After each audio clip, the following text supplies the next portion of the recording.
सुख का सही अर्थ। आज मैं आपसे जीवन का सबसे महत्वपूर्ण प्रश्न पूछना चाहता हूं। सुख क्या है? हर मनुष्य सुख चाहता है।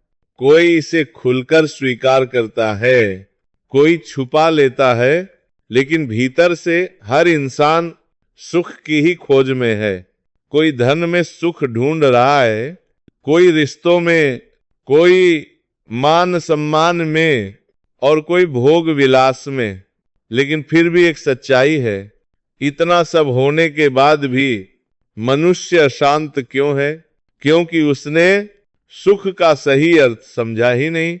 सुख की पहली और सबसे बड़ी भूल आज का मनुष्य सुख को बाहर की चीज मान बैठा है। वह सोचता है पैसा आएगा तो सुख आएगा, पद मिलेगा तो सुख मिलेगा, लोग मानेंगे तो सुख मिलेगा।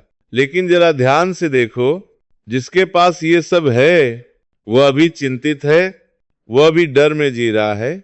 अगर सुख सच में बाहर की वस्तु होता तो अमीर आदमी कभी दुखी न होता। इसका अर्थ साफ है, सुख वहां नहीं है जहां हम ढूंढ रहे हैं। सुख और आनंद का अंतर समझो भाइयों, सुख और आनंद में बड़ा अंतर है। सुख परिस्थिति पर निर्भर करता है, आनंद आत्मा से प्रकट होता है। सुख मिलने पर अच्छा लगता है, छीनने पर दुख देता है। आनंद मिलने छीनने से प्रभावित नहीं होता। जो आदमी सुख पर टिकता है वह हर समय डर में रहता है, कहीं यह छीन न जाए। लेकिन जो आनंद में टिक जाता है वह स्थिर हो जाता है। भोग से मिलने वाला सुख क्यों टिकता नहीं? भोग से जो सुख मिलता है वो बहुत जल्दी समाप्त हो जाता है। आज स्वादिष्ट भोजन मिला, सुख मिला, कल वही भोजन सामान्य लगने लगा। आज नई वस्तु मिली, खुशी हुई, कुछ दिन बाद वही वस्तु बोझ बन गई। क्यों? क्योंकि भोग से मिलने वाला सुख आदत बन जाता है, और आदत कभी संतोष नहीं देती। इसीलिए जितना भोग बढ़ता है उतनी तृप्ति कम होती जाती है। तुलना सुख का सबसे बड़ा शत्रु। मनुष्य दुखी इसलिए नहीं है कि उसके पास कम है, मनुष्य दुखी इसीलिए है क्योंकि वह दूसरों से तुलना करता है। जिस दिन तुलना शुरू हुई उस दिन सुख समाप्त हो गया।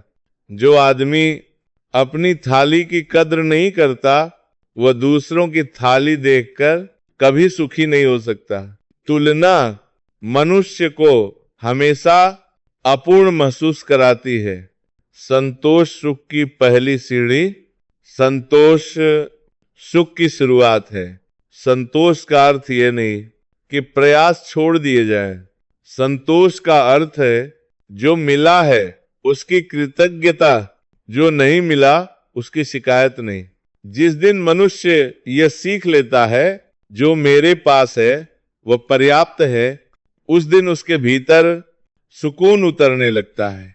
सुख और शांति का गहरा संबंध। बिना शांति के कोई सुख टिक नहीं सकता। मन अशांत हो तो सबसे सुंदर स्थान भी जेल जैसा लगता है, और मन शांत हो तो साधारण जीवन भी स्वर्ग बन जाता है। इसीलिए शास्त्र कहते हैं शांति ही सच्चा सुख है। सुख दूसरों को देने से बढ़ता है।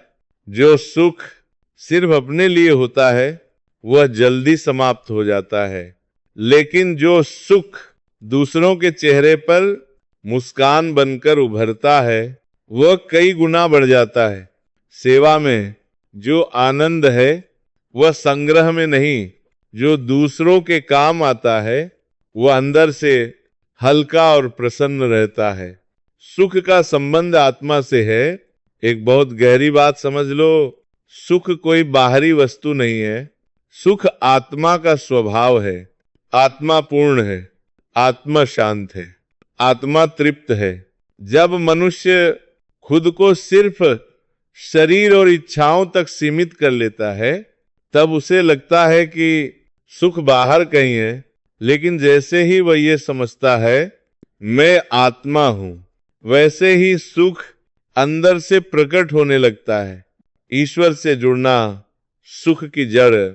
ईश्वर से जुड़ने का अर्थ सिर्फ पूजा पाठ नहीं है। ईश्वर से जुड़ने का अर्थ है भरोसा, स्वीकार और समर्पण। जिस दिन मन ये मान ले जो हो रहा है वह व्यर्थ नहीं है, उसी दिन मन को सुकून मिलने लगता है। भरोसा सुख को स्थिर करता है। सुख क्यों नहीं टिकता?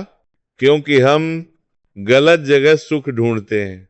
जो बदलने वाला है उससे सुख मांगते हैं। जो स्थायी है आत्मा, उसे भूल जाते हैं। इसीलिए सुख आता है और चला जाता है। जब तक सुख का स्रोत बाहर रहेगा तब तक सुख अस्थायी ही रहेगा। सच्चा सुख कैसा होता है? सच्चा सुख दिखावा नहीं करता, शोर नहीं मचाता और डर पैदा नहीं करता। सच्चा सुख मौन होता है, गहरा होता है और स्थिर होता है। उसमें ईर्ष्या नहीं होती, तुलना नहीं होती और असुरक्षा नहीं होती। सुख पाने का सरल मार्ग। सुख पाने के लिए जीवन बदलने की जरूरत नहीं है। बस दृष्टि बदलो, अपेक्षा घटाओ और कृतज्ञता बढ़ाओ। जब मन कम में भी खुश रहना सीख लेता है तब सुख स्थायी होने लगता है। भाइयों और बहनों, सुख कोई वस्तु नहीं जिसे बाहर से लाया जाए। सुख एक अवस्था है जो भीतर से प्रकट होती है। जो बाहर है वह सुविधा दे सकता है, सुख नहीं। सुख वहां है जहां संतोष है, शांति है और ईश्वर पर भरोसा है। जिस दिन ये समझ आ गई उस दिन मनुष्य को सुख ढूंढना नहीं पड़ेगा। सुख स्वयं उसके जीवन में उतर आएगा।